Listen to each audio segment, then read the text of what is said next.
Wuthering Waves has had some good additions and changes come to the game over its lifespan, and in my opinion, it feels like it's in a really good place going into the future. We haven't seen too much power creep, the devs are continuing to listen to the player base to add features and improvements, and the game seems to be constantly getting better with each update. However, as much as this dev management style deserves praise for deviating from the norm of the gacha space as a whole, that doesn't necessarily mean the game is perfect. As much as I like to see new things added to the game, which Kuro has been adding a lot of, I also like to see old issues either optimized or in some extreme cases removed from the game entirely, with the only example of something that could be removed being tuners. So in this video, I want to talk about issues with the game, including things I would like to see fixed or changed, and finally my thoughts on Wuthering Waves in its current state.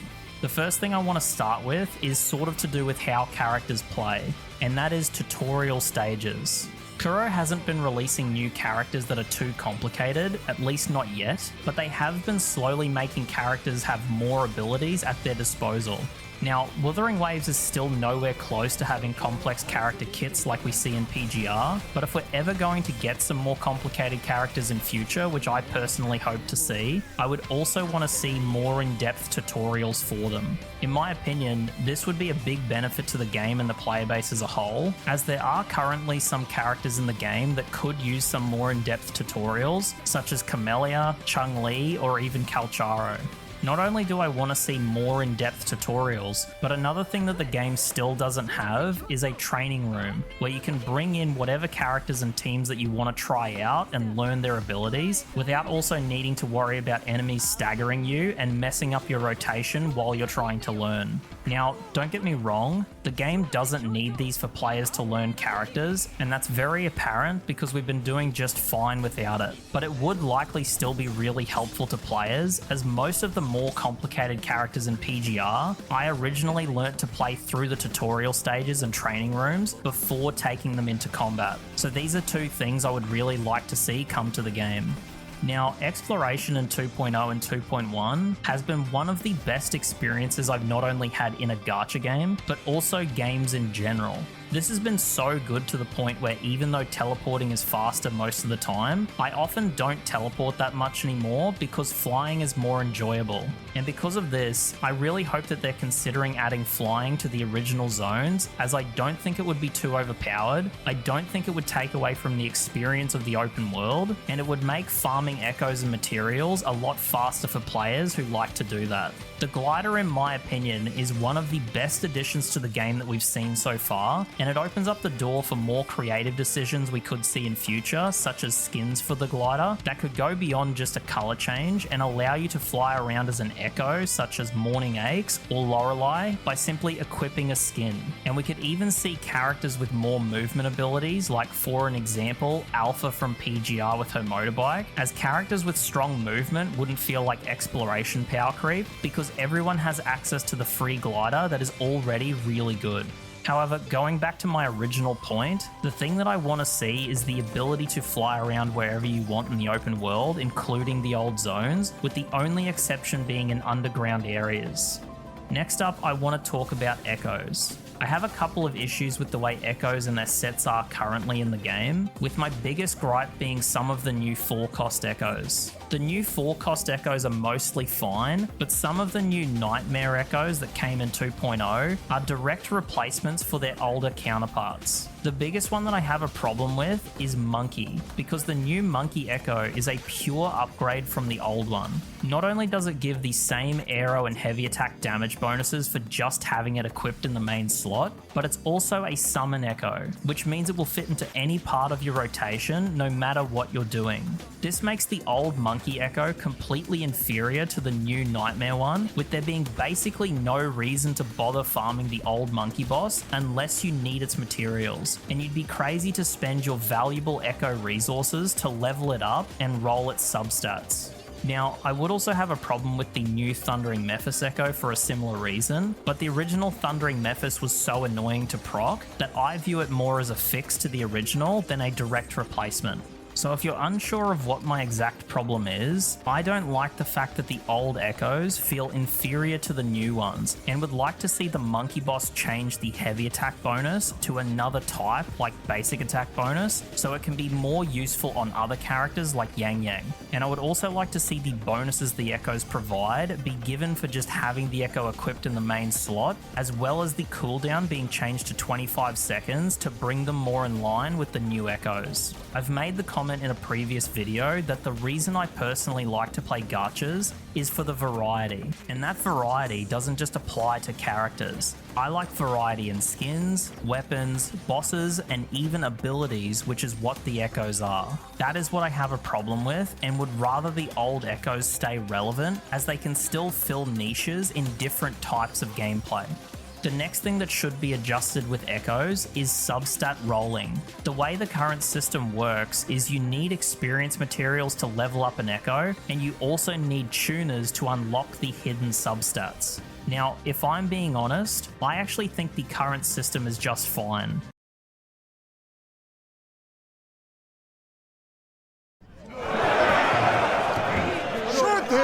I am of the opinion though that more tuners should drop from tacit fields, and you should be able to level and unlock the substat in one go without needing to constantly switch between the two different screens. Having said that, there is a major part of the player base that do think the existence of tuners makes building echoes worse. So even though I'm personally fine with it, Kuro should be considering at least adjusting echoes going forward, as it's not really worth leaving them in the game as is, especially considering that echo building is the infinite game loop for Wuthering Waves. If you don't know what I mean by infinite game loop, everything to do with building characters has a cap, like character and weapon level cap, forte level cap, and also sequence cap. However, in order to get to the echo cap, you would have to get 5 perfect substat rolls on 5 separate echoes in order to reach it. Because of how long this would take and how unlikely it would be to do this, plus the fact that you will likely want to build multiple characters in the game, echo building is basically an infinite game loop for players. So because of this is the system players are likely to engage with most often, which only amplifies any problems players have with the system because of the amount of time that we spend doing it. So if echo rolling is annoying the majority of the player base because of tuners, even though I personally think it's fine as is, tuners should absolutely be either changed or removed from the game. There's no reason to leave it as is if it's pissing people off. Let's move on to the endgame activities in the game, starting with the holograms. It's probably not going to surprise some of you that the holograms are my favourite content the game has to offer, and that's mostly because they're challenging, and there's currently no other similar games that offer the same experience or challenge. However, that doesn't mean that I think that they're perfect, as they have a few quirks and issues that I don't really like. The first one is the timer. When it comes to boss fights, I'm all for bosses having invulnerable states like Tempest teleport attack, or periods where the boss spends a lot of time at a distance like Morning Aches' swoop attack, or most of the attacks in Hecate's phase 2. However, when you add the time limit on top of that, it adds what I consider to be artificial difficulty to the fight that doesn't really increase the difficulty and instead just wastes the player's limited time, which makes it feel more difficult. Now, I haven't really talked about this previously because it hasn't been an issue that makes too much of a difference up until Hecate. Hecate can waste a shitload of time in phase 2, which makes the timer more relevant to the player, especially if you're soloing. So now that it's starting to matter more, I feel a lot better saying that I don't think the timer is good for challenging skill-based fights. It's not a big problem yet, however, as we get more bosses going forward, this will likely get worse. Personally, I would much rather see some kind of enrage mechanic instead of a time limit that would make the fight noticeably harder if you didn't kill the boss within the 5-minute window. An enrage mechanic suits a skill-based fight more than a timer does, at least in my opinion. Another issue I have with the newer holograms is the cloudy looking skin they get. Now, for Fallacy, this didn't really matter because the normal boss skin looks very similar to the hologram. Sentry, though, looked very different from the normal version, losing a lot of the detail the normal version of the boss had. However, the worst one so far is Hecate. Her weekly boss version has all of this beautiful detail in the skin that makes the fight feel very visually appealing. However, the hologram version of the boss gives her this really empty looking skin that takes away all of her detail, to the point where if you're playing on a small screen, it can be hard to tell if you're looking at the front or the back of the boss because they look so similar. They're the same picture. This is such a shame because in my opinion, Hecate is one of the coolest looking bosses in the game, but what you would consider to be her hardest version just looks bland and void of any meaningful detail. I really hope that they consider changing this, as it will likely only get worse as we get more holograms. For example, Lorelei and Dragon of Dirge are the two bosses I'm hoping get holograms next, but the original bosses both have great designs, and the cloudy hologram skin wouldn't do either of them any favors when it comes to the feel of the fight. Now, does this matter that much? No. Do I hope that it gets changed? Absolutely. Moving on to the other endgame modes though, they don't really have a lot of issues with them right now. The one issue I can think of, which isn't a big issue for Tower of Adversity, but it is a pretty annoying issue for Whimpering Wastes, is the delay between waves spawning is reliant on your ping. This is a problem, especially if you're struggling to meet the score quota, as wasted time between waves can chew into your buff windows. It slows down how fast you can generate energy. Some characters that are designed to get their damage out as fast as possible can struggle to get out their maximum damage, and all of this added together can make your team feel like it isn't rotating correctly and leave a lot of potential damage on the table. This is a big concern for me, as I can't think of a way to fix it without either fundamentally changing the way the game works or nerfing the enemies to the point where the game mode becomes easy for everyone, which I'm pretty sure nobody wants to see from an endgame mode.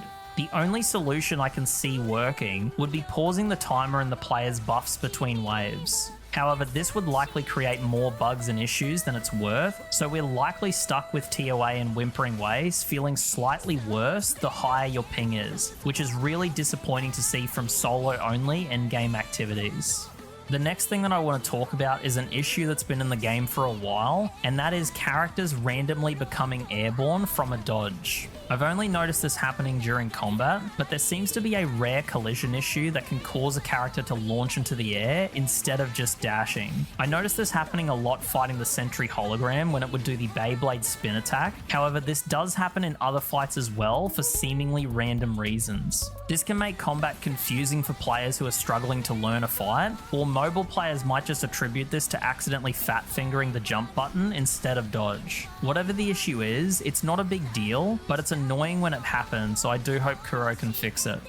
Next, I want to talk about some current camera problems, with the first one being the camera distance changing even when it's selected in the settings to prioritize distance. There are certain attacks and team interactions that will cause a zoom in to occur. You can very quickly check this for yourself if you have Carlotta. If you use Carlotta's forte and quickly swap characters, your camera will be more zoomed in than it was before. This is one of many different interactions that can do this, and if you perform certain combos too frequently, the camera can end up much closer than you'd like it to be in the middle of a fight. Now, this is nowhere near the problem that it used to be, as it used to be much worse, but it's still a frustration I have with combat, and we do have a setting that's supposed to fix this, but unintentional zooming can still occur, just more rarely. Another camera issue that I've noticed is the camera not allowing adjustment for a short period of time after it collides with an object or a wall. This can be very frustrating, especially in caves and small corridors, while trying to keep enemies in view. Luckily, this issue doesn't really affect any of the endgame content in the game, so it is a frustration in certain scenarios, but it's not likely to affect players in any of the game's harder content. The last issue that I have with the camera is one that really only applies to people who use lock-on like myself, and that is not being able to adjust the camera at all while locked on. Most third-person games that have lock-on will still allow the player to do small adjustments as long as the enemy remains on screen. Wuthering Waves, though, takes all of the control away from the player, and you need to rely on character movement to do any adjustments. This is again one of those things that isn't a big issue and it's fine as is, but giving the player a bit of extra control does go a long way. One other quick thing to do with lock-on, when fighting groups of enemies, I find it very hit and miss trying to lock on to the right enemy. 9 times out of 10, when you're fighting a group of enemies, you want to focus on the enemy with the most health. However, actually targeting that enemy is sometimes incredibly painful to do, which can become worse when dealing with multiple waves of enemies like in Whimpering Wastes. So what I would personally like to see is when you initially try to lock onto a group, it will prioritize either the largest enemy or the enemy with the highest maximum health. Next up, data merging has seen a massive upgrade since the launch of the game, allowing for bulk merging, which is a much better respect of the player's time. However, when you do a bulk merge and the output gives you absolutely nothing of use, it honestly feels pretty shit. Because of this, I would like to see something added to the data merger to make it a little bit better to use. My idea is sort of similar to how Epic 7 works, where you can give players points for each merging attempt and then let them spend that currency on the next merge to create a specific echo. Let's say you could consume 10 points to let you choose the set, 40 points will let you choose the set and the cost, 75 points will let you choose the set, cost, and the exact echo type, and 100 points will let you choose the set, cost, type, and the main stat. Now, with this idea, I don't know if letting the player choose the main stat would be considered to be too strong. However, I don't personally think it would be. The last thing that I want to talk on is Immersion Mode. Immersion Mode is a really good addition for adding immersion, obviously. Well, no fucking shit. But it also allows some players to test their skills and knowledge of certain characters. However, for myself, and I imagine the vast majority of players, we would have benefited more from a minimalist mode or customizable UI. In the normal UI, there are a lot of things on screen that a lot of the time don't need to be there. For some examples, the minimap when you're doing activities like Tower of Adversity is completely useless and doesn't need to be there. The current quest tracker doesn't need to be there most of the time. Most of the symbols at the top of the screen don't need to be there, especially whenever you're doing an activity where you can't access half of them during it. When you're running a character solo, the character icon on the right of the screen doesn't need to be there as well. And once you're familiar with the controls, there are a lot of buttons on the UI that also don't need to be there. For keyboard and mouse, the lock-on button doesn't need to be there, especially if you're a player that doesn't even use lock-on. And for controller, the basic attack, jump, map, and utility wheel buttons don't need to be there either. So what I hope to see in future is two things. First is the ability to customize the UI to be able to enable or disable icons, as well as move them into certain positions that would be saved as a custom UI. This would allow the player to customize their interface to fit their personal preference. And second is the ability to quickly switch between either immersion mode or a custom UI and the normal full UI. This could be done with a simple keybind for mouse and keyboard, holding down the start button on a controller for a few seconds, and doing a long press in the top right corner of the mobile UI. Although I don't imagine anyone would want to take away buttons on mobile, as I imagine that would make it insanely difficult to play.